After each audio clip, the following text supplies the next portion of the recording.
It is now my special pleasure to introduce Harvey Perlman, Chancellor of the University of Nebraska-Lincoln, who you probably just read was recently honored by the Xi'an Jietang University in China to be an honorary professor. Chancellor Perlman will introduce our speaker, so please join me in welcoming Chancellor Perlman.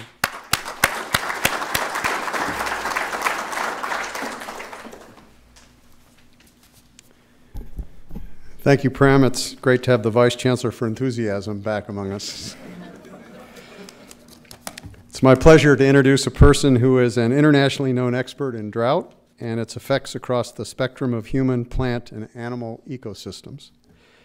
This past year, our attention has focused on the devastating drought in the southern United States, particularly in Texas. Many Nebraskans still remember the Dust Bowl era of the 1930s, and more still remember the more recent shorter-term droughts that periodically affect the Great Plains. Drought has effects worldwide, as recent drought and resulting crop failures in Russia, much of Africa, and other areas spotlight human misery as well as the economic and geopolitical consequences. As competition for water grows, droughts are exacerbating water management challenges and conflicts worldwide. Developing strategies to reduce and plan for drought impacts are increasingly important. Donald A. Wilhite has spent a career studying drought and how to reduce its environmental, economic, and social impacts. A member of our faculty since 1977, he has focused his work on applied climate science, specializing in drought preparedness, mitigation and policy, climate and drought monitoring, climate impact assessment, and the development of climate-based decision support tools. He has been director of the School of Natural Resources since 2007 and was the founder of the National Drought Mitigation Center and directed that center from 1995 to 2007. The National Drought Mitigation Center works with international, federal, state, and local agencies to reduce society's vulnerability to drought through planning and preparation. Earlier, he directed the International Drought Information Center at UNL. He holds a bachelor's degree from Central Missouri State University, a master's from Arizona State University, and a doctorate from the University of Nebraska-Lincoln. He has extensive experience with foreign governments and international organizations, including several associated with the United Nations. Because drought has no regard for any state or nation's political borders, work to prepare for and mitigate drought's effects must be multilateral. He and his team have made headway in persuading states and nations that advanced preparation is a far more effective way to address drought than reactive crisis response. The vast majority of the world's scientists agree that our climate is changing at an alarming rate. Occasionally, a politician feels the same way. Persistent, catastrophic droughts are but one symptom of this change. Today, Dr. Wilhite will help each of us understand how we can prepare for the future. He has titled his address, Managing Drought in a Changing Climate. Please welcome Dr. Donald Wilhite.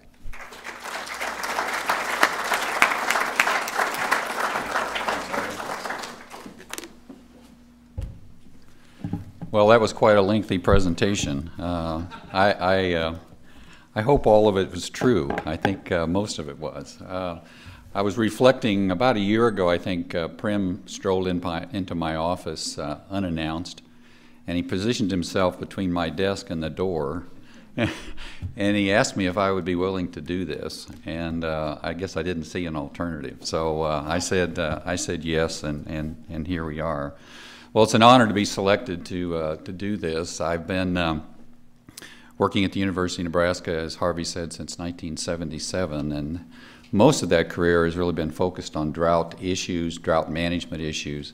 I started off as a climatologist, maybe not simply a climatologist for some of those that are here, but started off as a climatologist focusing on drought and more the climatology of drought.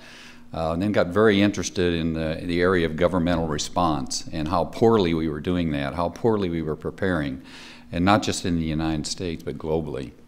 And so that sort of put me on a different path in terms of my career as it's evolved at the University of Nebraska and working with people around the world. Basically, the effectiveness of drought management has been one that's been of concern for a long time. Governments have been challenged to try and do a better job, a more proactive approach to dealing with droughts. I think the concern today is not only that droughts look like they're becoming more frequent, more severe, and of longer duration in many parts of the world, but we also have the issue, as Harvey pointed out, the issue of growing societal vulnerability to drought, as we have more and more people putting more and more pressure on finite natural resources. And you couple that then with issues related to climate change and how the frequency and severity of drought may increase in the future, how extreme events in general may increase into the future. And I think there's a sense of urgency that we really address this issue in a more systematic way in the future. So as Harvey mentioned, I titled my presentation, Managing Drought in a Changing Climate. Managing drought is a tough enough issue to deal with. But in a changing climate, I think that complicates the issue considerably. So let's begin with a bit of an overview of where I'm going to go with this talk, and then we'll get into the sort of the nuts and bolts of the issue. For one thing that's important is to realize that drought is a normal part of climate. So this graph shows the percent area of the United States in severe and extreme drought from 1895 up through current. Notice the variability, the fluctuation in terms of percent area affected by drought. The most severe year was 1936, where you had 65% of the 48 contiguous states that were affected by severe and extreme drought, and of course Nebraska was right in the middle of that. But notice there's really with this, the drought is affecting all areas of the country. And it's highly variable in terms of the percent area that's actually affected. We mentioned previously the impacts associated with drought. Over the last 30 years, it's been estimated, and I think this is a pretty conservative estimate, that droughts have resulted in losses of about $185 billion in the United States alone. So this is a very significant natural hazard that actually affects more people than any other hazard, but one that you don't hear about as much. Next, the issue of climate change. We all hear about this, we read about it, we see the debates, particularly in the political sector, about whether or not climate change is real or not. Hopefully my presentation will help to clarify that for you that might be skeptics about this particular issue. But not only are we looking at mean temperature changes, but how these mean temperature changes affect everything around us, and more specifically things that are important for agricultural production, water management, and so forth. So I mentioned mean temperatures, but we also have the issue of high temperature stress, more heat waves associated with future climate, longer growing seasons, which have both a positive and a potentially negative impact, increased evaporation and transpiration, which is important to consider, changes in precipitation amount, distribution, and intensity. In the future, we're looking at more intense rainstorms, and in fact, this has already been documented over large portions of the United States, particularly in the Midwest. Reduced soil moisture, which has a tremendous implication for agricultural production and so forth. Concerns about runoff, and also concerns about groundwater recharge, and how these changes in evaporation, transpiration, precipitation distribution are going to affect that. A cartoon that I've used a lot, particularly in communication with policymakers, is what I call the hydrological cycle. I think this resonates with a lot of policymakers because of the fact that we tend to sit back and wait for a major drought to occur. We really don't prepare for it. So the policy that's in place at the moment in the United States is more reactive, crisis management. Crisis management is usually not very effective. Usually government response to drought is poorly coordinated. And so there's a problem with how we direct relief to those areas that are most affected when we really haven't put in place any sort of a preparedness strategy that involves mitigation and so forth. So a lot of my career has been focusing on trying to break this cycle. And it's a huge challenge because this cycle is embedded in institutions all over the world, in governments all over the world. And so getting them to think about this issue differently, and in fact preparing for drought, because as we saw on a previous slide, drought is a normal part of climate. So we know it's going to recur. We know it's going to recur with certain levels of intensity and severity. So we should move forward with a more preparedness mitigation type strategy. So mitigation, I thought it might be important at the beginning to define what we mean by mitigation in the context of drought management, but it also could be in the context of natural hazard management. In the context of drought management, it's really referring to actions that we take either in advance of drought or during the early stages of drought that are going to try to reduce those economic, environmental, and social impacts. So it's really all about assessing and managing risk. So if we know what the risks are, if we know where our vulnerabilities are, we can more effectively deal with those and try to actually reduce those risks in advance of drought, so when drought occurs, the impacts are less. Now, we also hear quite a bit about mitigation when we're talking about climate change. It means something different with climate change. Here we're talking about reduction in greenhouse gas emissions, so that the future warming that's expected can hopefully be reduced in response to that reduction in CO2 concentrations in the atmosphere, as well as other greenhouse gases like methane and nitrous oxide.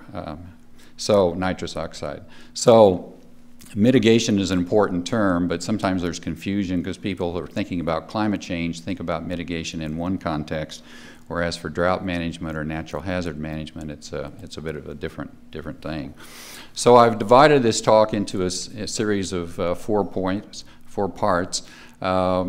First of all, talk a little bit about the enigma of drought, because this is one of the things, the complexity of drought is what has made this topic interesting to me, and then seeing changes occur globally having an impact on how people respond to and deal with droughts has also been quite rewarding.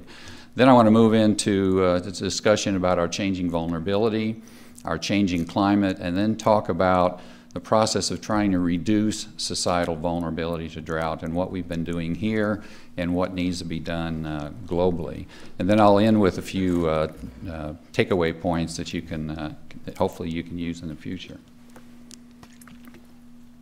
So, first of all, the enigma of drought. One of the things that's fascinating about drought is it occurs everywhere, but if you look at how it emerges and how it is represented within various societies, it's very, very different. So whether you're in Africa or whether you're in Australia or China or the United States or South America and so on, it really is much different in terms of how drought manifests itself. The characteristics of drought differ in these different areas, and also the impacts will be different because of the different areas or different levels of development that occur or exist in many of these particular areas. So I wanted to show you a map of world climates. This is probably not something you look at on a normal basis in your day.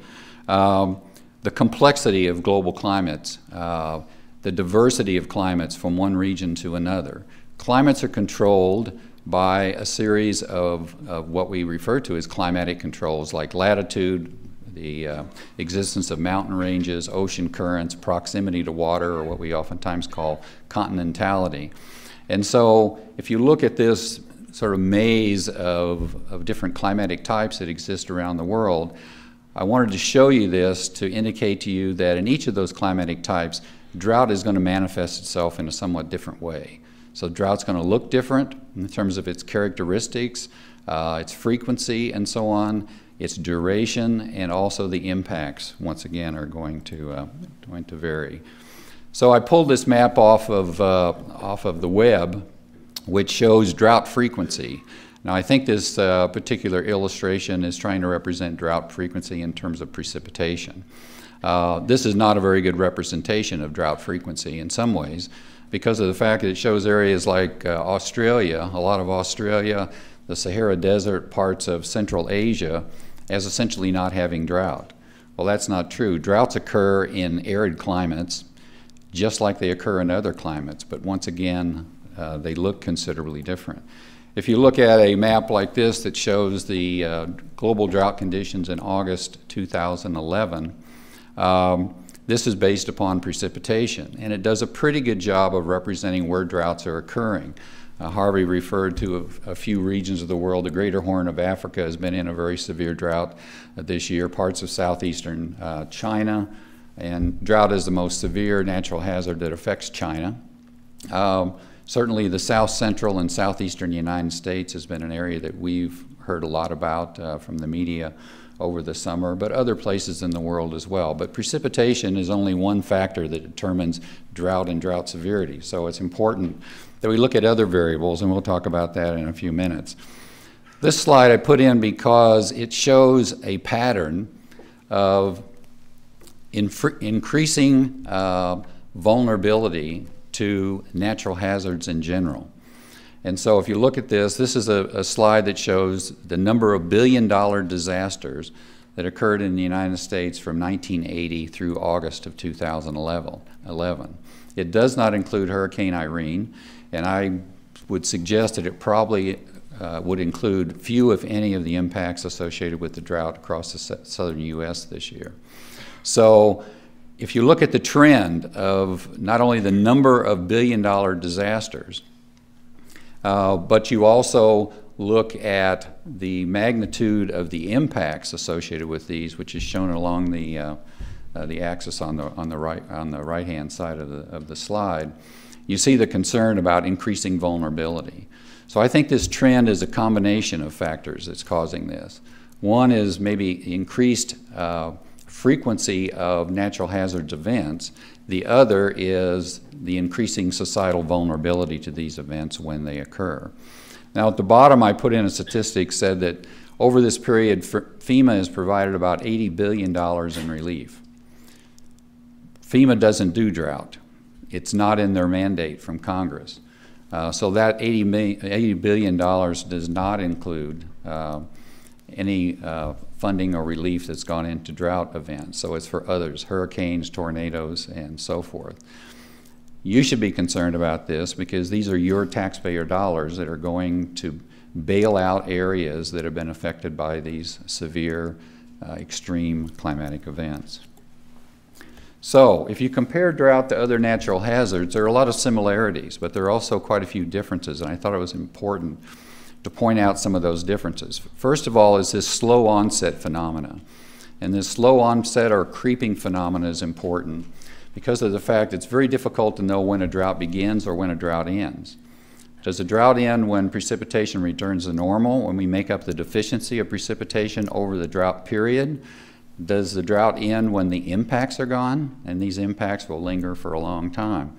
So this is an important characteristic and an important difference with other natural hazards. It also has some commonality with the issue of climate change, because climate change is one of these slowly evolving cumulative kinds of things. And so I think it's difficult for people in general to get a handle on understanding the severity of something when it's happening to you incrementally. And so that's, I think, an important characteristic. There's no universal definition of drought. I'll talk about that as we go along. It does result in some confusion as to what is a drought, when is the drought occurring, and so forth. Impacts are largely non-structural, so a drought is not a visual natural hazard in the sense of hurricanes or earthquakes, tornadoes, and that sort of thing. It doesn't play as well with the national media when they pick up stories about drought. Also, generally, drought is not associated with the loss of life. There's some connectivity to other things, like a heat wave that occurred in Europe about 6 or 7 years ago resulted in the death of around 30,000 people. This was tied also to a drought event, but again, it was a heat wave associated with the drought, not specifically the drought itself. Droughts can also trigger famine, but usually it's only one factor that's triggering the famine. There are other things that are going on that make a society quite vulnerable. Severity and impacts are best defined by a combination of indices and various kinds of indicators. So unlike hurricanes or tornadoes or earthquakes where you're looking at a Richter scale to tell you the magnitude of the event, with drought you really have to look at a much more holistic set of indicators and indices. You have to look at the status of reservoir levels, look at groundwater levels, stream flow, temperature, precipitation, soil moisture, snowpack. All of these things are factors that feed into the issue of drought and drought management and the severity of drought. And also impacts are very complex. They tend to vary on spatial scales, on temporal scales, and so on. And they're also, I think, another interesting characteristic of drought is that you're generally dealing with multiple and migrating epicenters. And so this is because droughts go on for a long period of time, and therefore the intensity tends to shift geographically over time. I found this particular headline just after we experienced Hurricane Irene this summer. I thought it was interesting because it says Hurricane Irene exposes creaky American infrastructure. Hurricane Irene was a one-week event. It had national media coverage almost 24 hours a day on some channels, like the Weather Channel. So it was heavily covered by the national media and so on. At the same time, we had a drought going on across the entire southern U.S. that had been going on for about 8 months, producing tremendous impacts with not near the media coverage that we saw with Hurricane Irene. I mean, you turn on the TV, you could hardly get away from Hurricane Irene. So again, this is one of the reasons why about 20 years ago I identified drought as the Rodney Dangerfield of natural hazards, because it just doesn't get the respect because of the characteristics, the types of impacts, and its slow onset phenomena that other natural hazards get. So we've been working on trying to increase the awareness of drought. Defining drought, I said there's no universal definition. That's true. Literally, there are hundreds of definitions. I don't think it's reasonable to even expect there to be a universal definition of drought, because definitions of drought must be application specific and they must be impact specific, region specific. And so it's not expected. I remember working with the National Drought Policy Commission a few years ago, and they said, well, before we can even move forward on this, we need to define drought. And I just said, you know, good luck with that, because that's just not going to happen, that you're not going to be able to find drought in a way that's going to resonate with all the different people, all the different economic sectors that are affected by this particular issue. So there are three main characteristics, I think, of a drought definition. One is the intensity. You need to, because all droughts begin with the deficiency of precipitation. But there are other factors like high winds, low relative humidity, high temperatures that can exacerbate the impacts or the severity of drought. So you've got intensity and duration that are important, and that defines meteorological drought. But more complicating to this issue is the fact there are other types of drought. So when you start looking at the third element or component of the definition, you're really talking about the impact side. How does this deficiency of precipitation over some period of time affect people and affect the environment? And that's really what's critical. And then you get into the issue of agricultural drought, hydrologic drought, and also another type of drought that's sometimes referred to in the literature, socioeconomic drought. We've reconstructed drought for the historical record where we have instruments, but you can also, and Sherry Fritz, wherever there you are, has done a lot of work on sort of characterizing drought events that occurred before we had instrumentation. So if you can look at tree rings, you can look at lake bed sediments and so on, and you can characterize droughts that occurred centuries ago. And this is a representation of that for the Bighorn Basin in Wyoming and Montana. So when we look at and think about the droughts that maybe not many in this room have experienced, but the drought, for example, of for some reason, it's okay. There it goes. If you look at the 1930s drought and the 1950s drought, and you compare that with some of the droughts that occurred over the last several hundred years, it's a very minor blip. So there's a lot of concern recently in what are called mega droughts, which are droughts that last for a decade or longer. And what would happen today, just think about this, if we had droughts in Nebraska that lasted for 10 or 15 years. in terms of our vulnerability based upon our economy, which is based heavily on irrigated agriculture, what this might mean for us. So, I've pulled some maps. The U.S. Drought Monitor is one of the products that the National Drought Mitigation Center produces on a weekly basis in partnership with NOAA and the U.S. Department of Agriculture. So I pulled, for 6 years here, I pulled U.S. Drought Monitor maps that show the pattern of drought, primarily to show you that drought occurs everywhere in the country. Its intensity varies from year to year. The spatial coverage varies quite a bit from year to year. You might also notice, beginning in 2002, the drought that affected Nebraska. And it didn't end in 2002. It actually continues through the end of this series of maps, 2005, and if you look at 2006, 2007, it actually continued into 2008. The drought in Nebraska eventually went away, but the drought continues to occur in other parts of the country in a pretty high level of severity. In 2010, we had a remarkable year with very little severe drought in the country.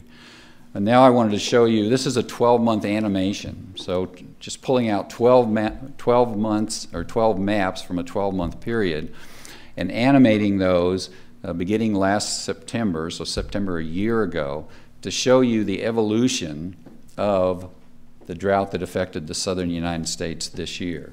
And you really start to pick this up when you get into the warmer temperatures that occurred during the spring and in the summer period. So this drought really became one of considerable significance. And with the Drought Monitor map, one of the features of that in response to stakeholder needs is the ability to drill down or to focus on smaller areas, because people want to know what's going on in their particular region. So you can click on a region and you can move down, you can click on a state. And one of the remarkable things about the drought this year is that in early September, drought, the most severe category of drought, which is the exceptional drought, which is a 1 in 50-year event, occurred over 81% of the state of Texas. So there's a lot of concern now about what's going to happen in the future, because the major trigger for this particular drought was the occurrence of La Nina in the Pacific and the teleconnection. And that La Nina is redeveloping. So if you look at the forecast, well, I've got ahead of myself here. This is a standard rain gauge. Most of you have one of these in your backyard of some variety. This is the new rain gauge that's been that's now being utilized in Texas. So now the map shows this is the prognosis for drought continuing at least through the end of this year. But these are just issued on a seasonal basis. But the expectation is for the drought in the southern U.S. to continue into next year. So we're probably looking at a second year of very extreme drought conditions. Okay, our changing vulnerability. We normally, at least in the past, think of drought in terms of its connection to agriculture and the impact it has on agriculture and agricultural production. But the diversity, the complexity of impacts associated with drought today are much different than what we've had in the past. And so we're now concerned about not just agricultural production, but what does that mean for food security, energy, recreation, and tourism. There are so many different sectors that are affected by drought conditions when you get into a period of more water shortage. So what we're really trying to do is try to identify the factors that go into defining the risk associated with drought. And the risk can be broken down pretty simply into two areas. One is the exposure, which essentially defines the hazard. How often does drought of a certain severity level occur in a particular region? What's the duration of those droughts, and so on. So we can study that. We can study sort of the climatology of drought for different areas. What's less apparent is what is happening in terms of our vulnerability to these reoccurring droughts. I mean, think of a drought of the magnitude of the 1930s imposed upon the economy of Nebraska today, or the economy of the U.S. today. The impacts would be remarkably different. And so I think we need to think along those lines. So I've listed, in terms of social factors, some of the key factors that affect vulnerability. Population growth, obviously, more pressure on finite water resources. shifts in population, urbanization, technology. Some of these might have a lessening effect in terms of vulnerability, like technology, but technology also can deepen the impacts maybe associated with drought. So, a couple of these factors. Population growth. Population is increasing worldwide by about 85 to 90 million people per year. And most of this increase in population is in the developing countries, where there is a significantly higher vulnerability to drought than there is in the more developed nations of the world.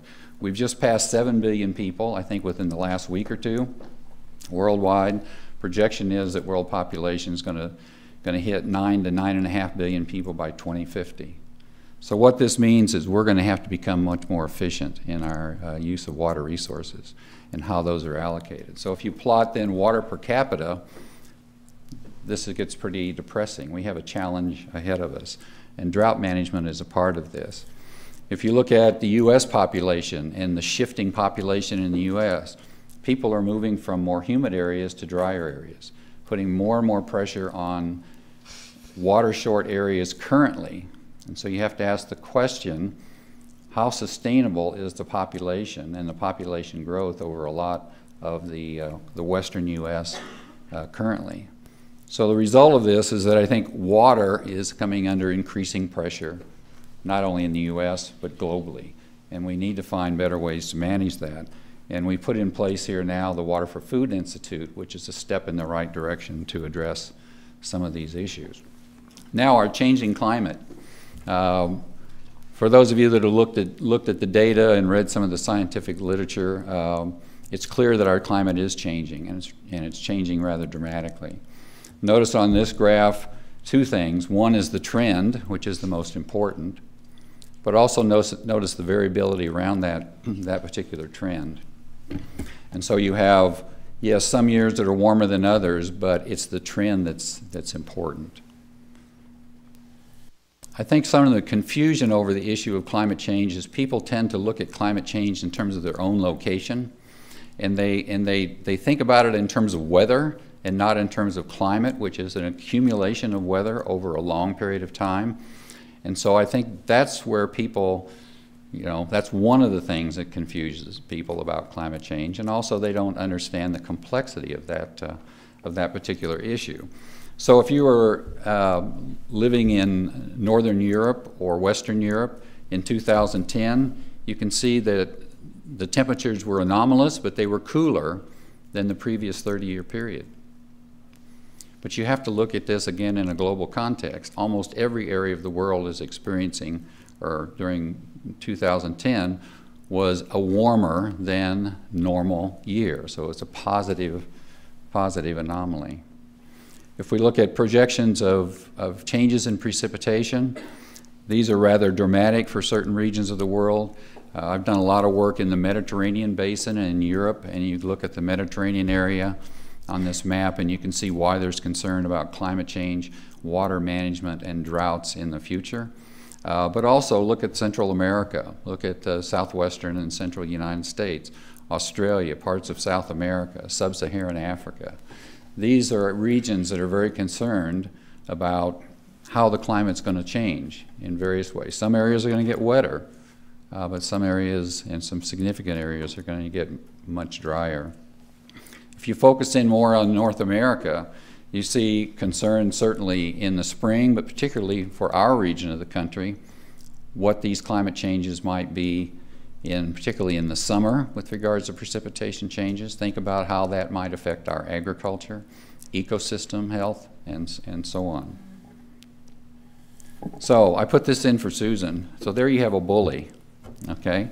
And I think a lot of climate scientists, and these are not just climatologists, but people that are working on this issue, whether it's oceanographers, whether it's social scientists, and so on, have been feeling rather bullied of late, particularly by politicians in the United States. And it's depressing in this country that we have moved away from talking about the science of climate change, like other countries are discussing it, and we're talking about the politics of climate change. And I think we need to get back to the science issues. And if you look at, I put a quote here from the IPCC, the last report in 2007.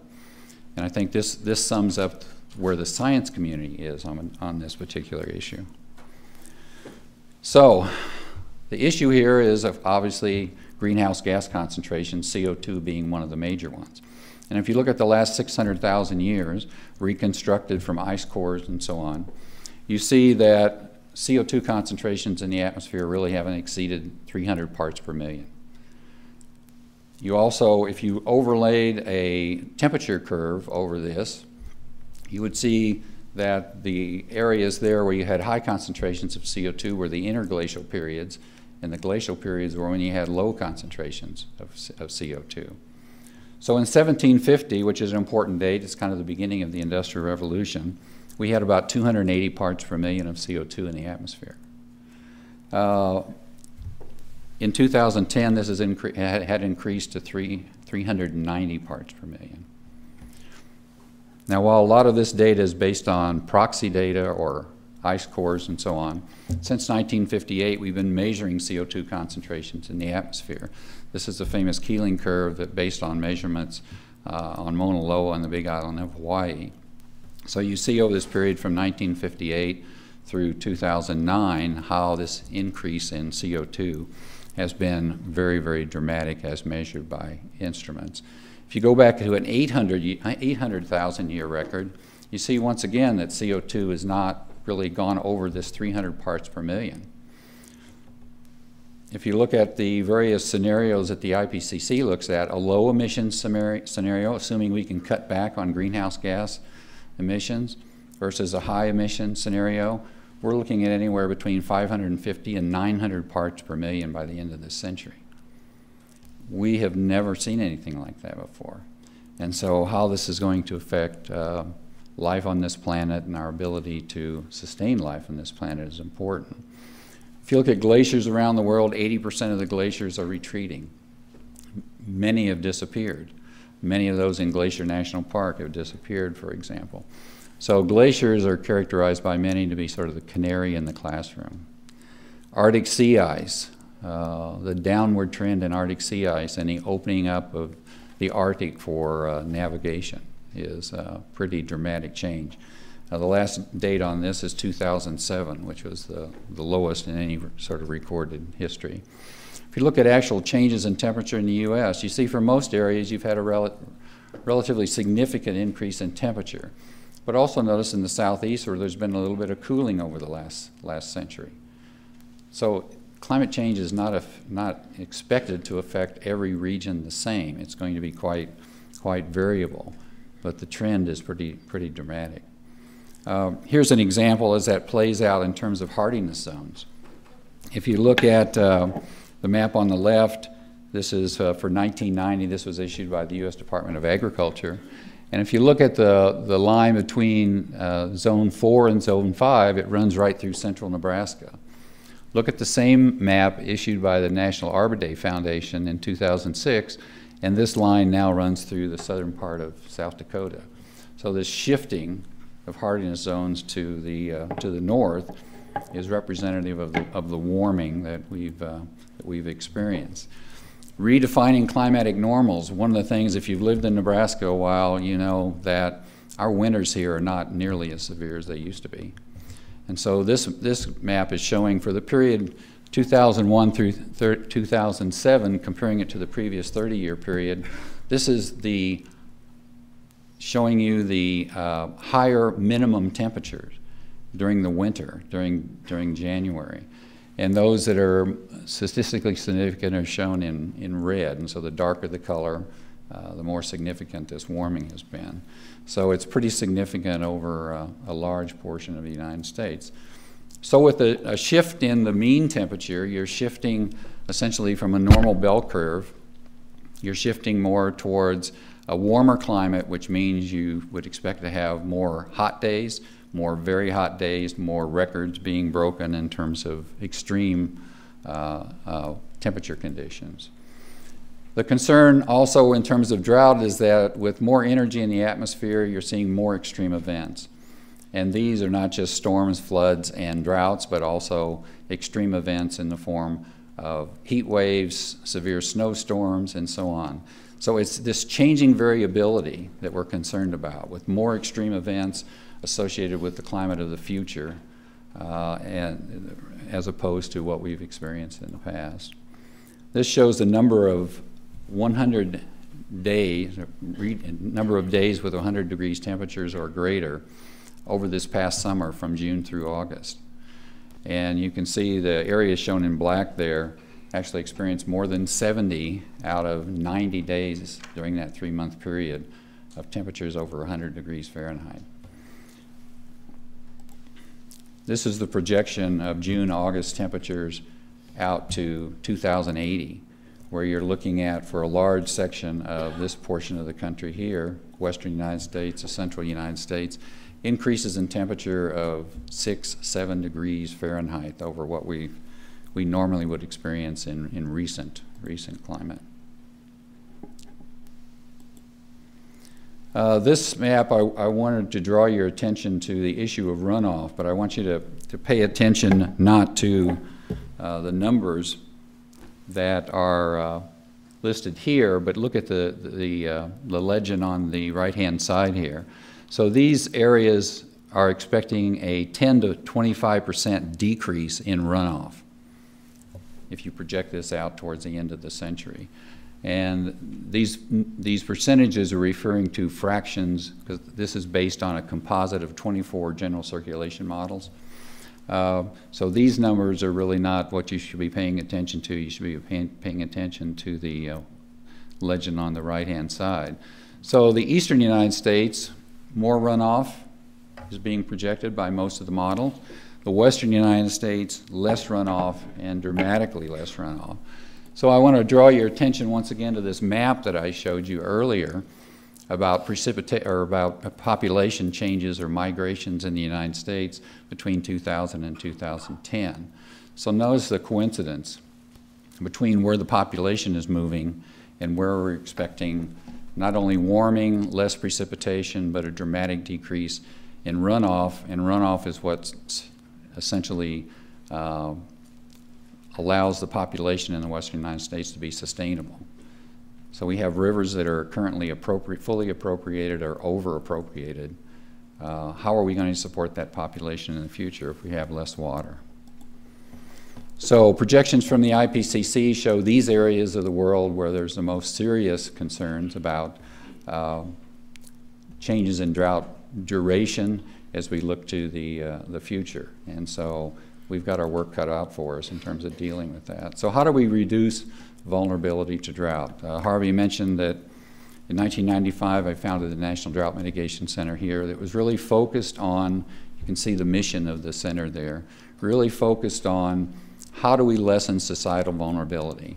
And the way to do that is to understand risk and to put in place various risk management strategies that will allow us to do that, as well as, and part of that is better early warning systems and so on.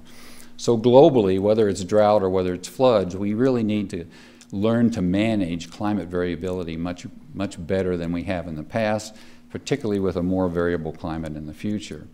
So if you put this in the context of the cycle of disaster management, which is what I normally do, the portion of this cycle on the bottom part of this particular illustration is the crisis management portion. And the way societies have dealt with droughts and many other natural hazards in the past has been essentially to go from one disaster to another. So a disaster occurs, you go through a recovery process, you address the impacts, and then you wait for the next incident of the particular natural hazard. So the focus of the Drought Mitigation Center program has really been on the proactive side, the risk management side, trying to put more emphasis on preparedness, on mitigation, and also on prediction, early warning. So how do we reduce societal vulnerability of drought? For one thing, we need to build more awareness about the significance of this issue, how people are affected, the types of impacts that are occurring, and there's not a good archive that really tells us what's happening to impacts through time. Better early warning and delivery systems is also important. Improved decision support tools. The Drought Mitigation Center has put a lot of emphasis on developing better decision support tools to help managers make more timely decisions that will help them reduce their risk and therefore reduce their impacts.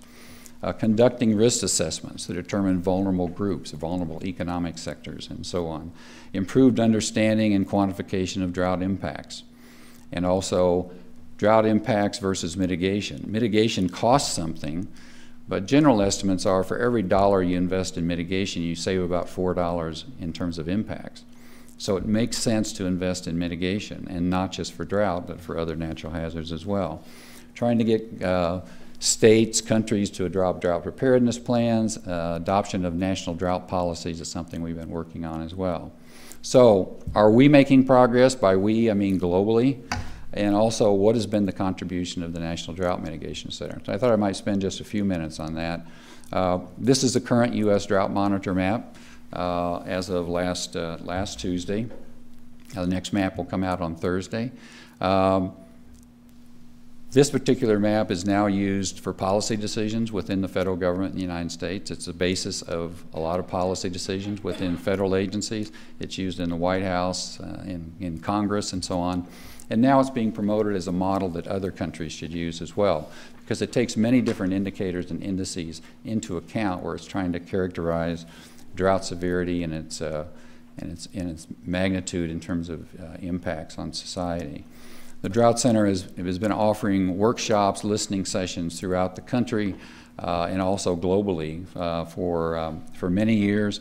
And this is sort of a tracking of some of the various kinds of products, decision support tools that have been developed by the National Drought Mitigation Center to help society reduce vulnerability. The Drought Impact Reporter is the first of its kind. It's a web-based tool to monitor impacts and to archive those impacts, so we have a history of those. The first version of this was introduced in 2005. Just within the last month, another version of this, a new improved version of that, was introduced on the website of the Drought Mitigation Center. This is an example of a decision support tool. Combines climate information with remote sensing information to come up with a vegetation drought response index.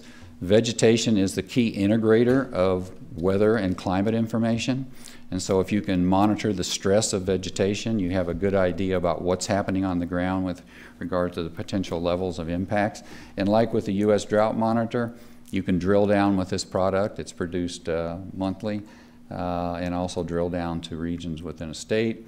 Another measure, we've worked a lot with states in the United States as well as countries around the world on drought preparedness planning. When I started working on drought in 1981, there were 3 states with drought plans. They were all response, reactive type plans. Today we have 47 states with drought plans, and the ones shown in orange are states that have adopted more of a mitigation approach, where they're trying to actually determine what the risks are and try to reduce the vulnerability and so on. If you put this on a different time scale, the Drought Mitigation Center was formed in 1995. What's shown in blue here are the number of states that have developed mitigation plans since 1995. I think there is a correlation, and so I think we've been quite effective at getting the word out and working with states around the country. We've also had an impact on national drought policy. We worked with the Western Governors Association to get the National Drought Policy Act passed in 1998. It put forward a series of recommendations with regards to future of drought management and drought policy in the U.S. A spin-off of that particular report was the passage by Congress in 2006 of the National Integrated Drought Information System, NIDIS, which is being implemented by NOAA, and the Drought Mitigation Center is one of the key partners in the implementation of that particular program. So we've been building partnerships. Harvey mentioned this in the introduction, with states, with federal agencies certainly, with regional organizations like Western Governors, U.S. Congress, the White House Office of Science, Technology, Policy, a lot of UN organizations that are very much invested in the issue of climate change, drought, and how to deal more effectively with that, as well as with foreign governments and groups like the Global Water Partnership. This shows since 2005. These are the countries that the Drought Mitigation Center has worked with around the world. If we go back and add on countries that I worked with prior to the formation of the National Drought Mitigation Center, there'd be a lot more red on this map, but this is more of the recent work that the Drought Mitigation Center has done. So it's truly a global program based here at the University of Nebraska. Cody Knudsen in the Drought Center has worked with the Near East Office of the Food and Agriculture Organization of the UN to develop a couple of products here, drought planning products for application within the sort of North African Mideast region. We're currently working with, and Prem was actually involved in a workshop that we had here. We hosted, it was sponsored by the World Meteorological Organization. It was really looking at improving early warning systems. So that was hosted here at the University of Nebraska in 2009. A product that came out of this was the document proceedings of a later meeting that was a follow-on to that initial workshop that was held in Murcia, Spain in 2010. I'm currently working on 2 global initiatives with the World Meteorological Organization, the Global Water Partnership, and several UN agencies. One is an integrated drought management program that's being formulated to mirror an integrated flood management program that the UN has in place already. And then more recently, we've been working on the development of essentially a compendium for national drought policy. And there's a meeting actually in December in Geneva where we're bringing together high-level officials from countries throughout the world in Geneva to talk about national drought policy and how we can try to get that moving forward in more countries of the world. We also work with another group in the UN called the International Strategy for Disaster Reduction, ISDR, and we're a major contributor to the recent global assessment report that was issued earlier this year. So takeaway messages. The climate is changing, both in terms of the mean, the climate state is changing, variability is certainly changing. Extreme climatic events are increasing in frequency, severity, and so we really need to learn to manage the impacts associated with that change. Improved management of climate variability today also puts us in a position where we can better manage the impacts associated with climate change in the future. Drought preparedness planning integrated with stakeholder involvement is critical in this process of moving us from vulnerability to resilience. Drought preparedness planning obviously has to be integrated, so what a local government does has to be integrated with what's happening at the state level. I might add Don Nelson sitting over here on the end. I worked with Don and Bob Carey when he was governor of Nebraska to develop Nebraska's first drought plan. So Don has a personal history with that. It's important to develop risk-based national drought policy. And so we're continuing to work with organizations within the federal government to come up with guidelines, but also for other countries as well. And these global initiatives that I talked about, there's just a lot of momentum that's building globally on this. So you've listened to me for far too long. I'm going to stop here and I'm going to close with a video that I pulled off of YouTube in which 3 noted pseudoscientists gave their perspective on global warming. And this is the Blue Man Group.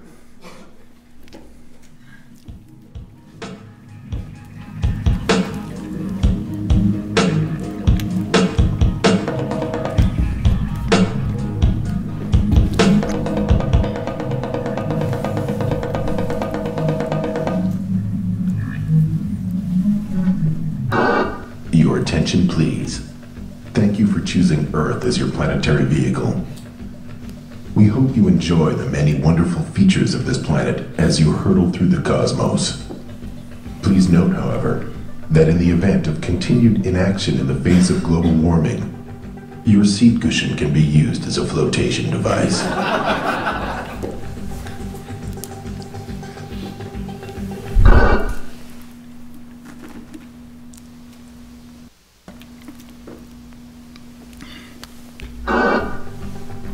Also, please take a moment to locate this planet's emergency exits. As you can see, there aren't any.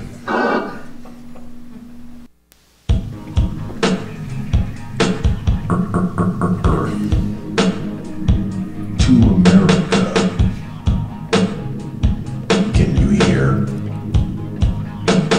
Sending out a message. Loud and clear.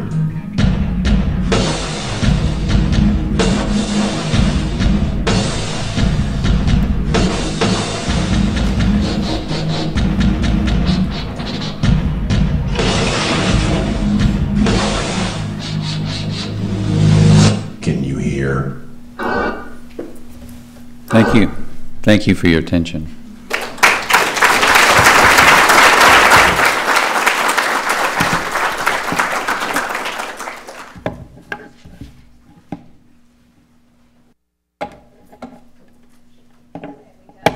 Question and answer. Thank you, Don. That was really, really terrific. I knew there was a reason why I left Texas. We're going to have people use the mic because this is live streamed. So questions for Don, please come up and go ahead and ask away. The first one is always the most difficult. Well, I'll actually start out. Okay. I was kind of struck by, in different areas. So my brother and his family live in Australia, and they really reuse water, much better than we do in terms of the whole gray water usage. And I resonated with your comment about if it doesn't affect us individually, then we tend not to do things about that. Yeah. So how do we change that kind of tone in this country in terms of such a gap between science and policy and practice at the individual level? Well, I think it begins obviously with working with small kids in science education and teaching them about the Earth and how these systems interrelate and how climate change will affect them dramatically in the future, including things like severe weather and droughts and so forth. So we need to begin at that level, but we can't wait for those people to grow up and be elected to Congress. And so we have to focus also on adults, and I would include secondary education in that as well. We really need to build a lot more awareness on this particular issue, and I think while the U.S. Drought Monitor has been very effective as a policy generating instrument, I think maybe it's one of the biggest kudos of that product is that it has built awareness about drought and its severity and who's being affected. And so, you see that in newspapers, you see it on the Weather Channel, it's put in front of people in a variety of different ways. And now we just need to get people to translate drought as a hazard into what are the ramifications of that in terms of impacts on people, the environment, and so on. So it's a long process, but I've learned to be pretty patient in this endeavor. So, thanks. Yeah, Bob. In your map of adopted mitigation plans, you show Texas. Right. How is Texas's mitigation plan helping them with their current drought? That's $1 million question. That's an area, a really important area for research. At this point in time, I couldn't give you an answer to that question. But one of the things that is important to study is when a drought affects various states, the same drought affects various states, and you have some states that maybe have drought plans in place and others do not. Look at the different ways that states sort of coordinated, organized themselves, responded, what kind of an early warning system they have. But trying to translate that into the number of dollars that were saved as a result of the impacts is very, very complicated. We need to get more social scientists, more economists, and so on involved in that process, because this has been a question that's been asked of me a number of times, and we just don't have a good way of assessing that at the moment. We know that states that have been through a drought without a drought plan, and then they went through a drought with a drought plan, that the officials in that state would say it makes a world of difference. But trying to measure that financially in terms of impacts and so on is very, very complicated. So I wish I had a more definite answer for you, but I appreciate the question. Yeah. Other questions? guys are all anxious for the reception, right? Yeah. Yeah, the Clark. 49th parallel shows up on a lot of your maps, and so does the Rio Grande River. Right. The long-term climate changes look as though there's a shift to the north. How much cooperation is there between Canada, the U.S., and Mexico? I mean, in a sense, NAFTA is a pre-established political Right. entity, at least, and might that be used to try to address some of these matters? Yeah, in fact, we've done that with, he was talking about the 49th parallel, cooperation between the U.S. with Canada and Mexico in terms of how we're addressing these issues and how we might work together in partnership to address the issues in these other countries. In the case of the U.S. Drought Monitor map, it wasn't long after we developed that map that we moved to another version of that map, which is produced monthly, which is the North American Drought Monitor map. So this map is a monthly map that's done in cooperation with Environment Canada, Agriculture Canada, and so on, and also with the Commission on Water Resources in Mexico. So we do look at this on a continental scale. We've been involved, I've been involved previously in working with Canada on some of their drought mitigations, particularly in the prairie provinces. So there's been quite a bit of interaction, involvement in workshops and things like that, but we need to, need to do a lot more, not just with those countries that are adjacent to us, but other countries in the world. And you know, one of the positive things, quite frankly, regardless of where you are in the world and you think about drought and drought mitigation, if anybody does any sort of research, it's going to draw them to the University of Nebraska and the work that we've done here. So we're, you know, as a group, we're very proud of the work that we've done, and I think the leadership that we've played on this particular issue. So, other questions?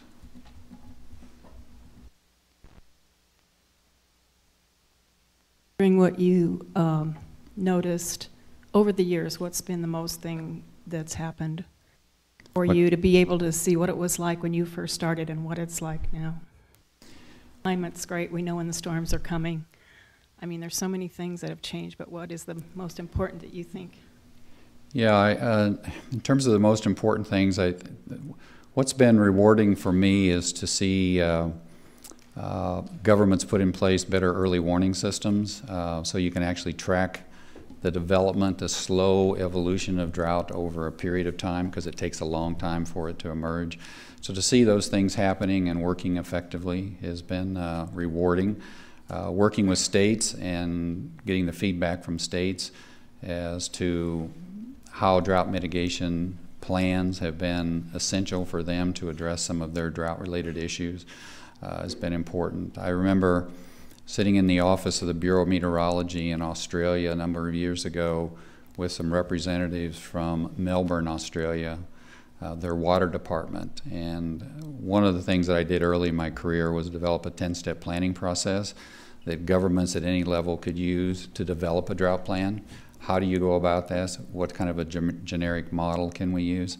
And I just mentioned the 10-step planning process. You know, and the city of Melbourne, Australia said, oh yeah, we use that to develop our drought mitigation strategies here in Australia. So seeing people pick up that kind of work, whether it's my work or other people within the Drought Mitigation Center, or other people outside of the Drought Mitigation Center, other places in the world that are partnering with the Drought Center, because there are so many different groups around the country that they work with, that's been incredibly rewarding. So, yes?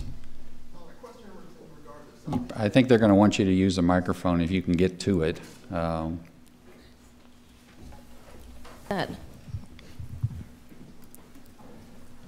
Question is in regard to Southeast Asia and Mekong River region. They have, in an area like that, it's very green and verdant, a lot of rain, tropical forests. And it seems each year recently they have recurrent droughts, or they're claiming, the media claims that there's droughts in that part of the area. How do you reconcile that sort of condition with the enormous flooding that's occurring now? And you convince people that they honestly do have a drought on occasion in tropical areas?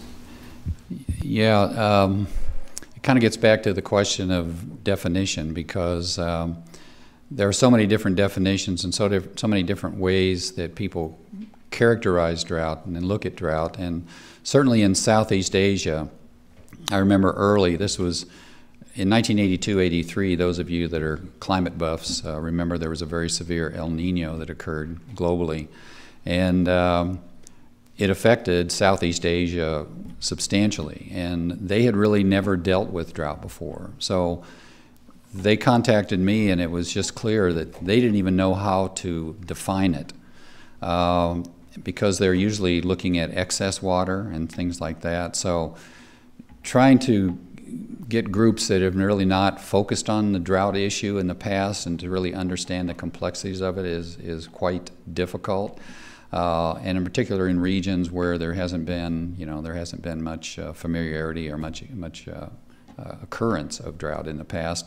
And now, of course, impacts are increasing, so they're paying more attention to drought because they see impacts that are happening at a much greater scale than have occurred historically, even if they have had droughts in the past. So that's not a great answer to your question, but it's just countries, the science community look at this issue in very different ways, and trying to get them to work together to sort of come up with common understanding is a huge challenge, and that's why I think both the social and natural and biological sciences need to work together on this issue.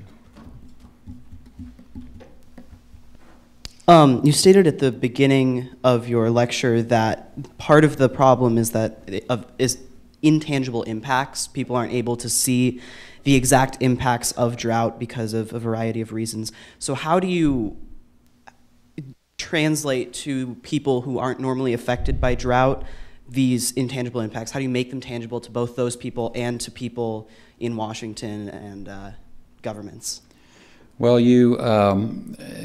so what I meant by that is that, the same as with other natural hazards, you have what are commonly referred to as first-order impacts. So a drop in yield by a farmer, for example, or in agriculture is a direct impact.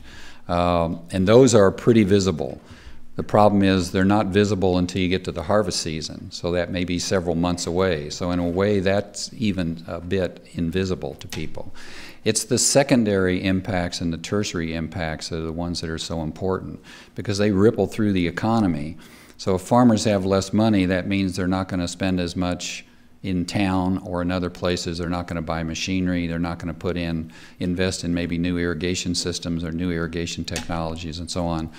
So I think this is an important role for economists to come into this, to look at some models that can allow us to track these multiplier effects of impacts as they ripple through the economy. And if we can quantify those, then these are tools that we can use to talk to policymakers and so on. Policymakers right now are interested in seeing, if I invest X number of dollars in mitigation, what am I going to see in terms of reduction in impacts?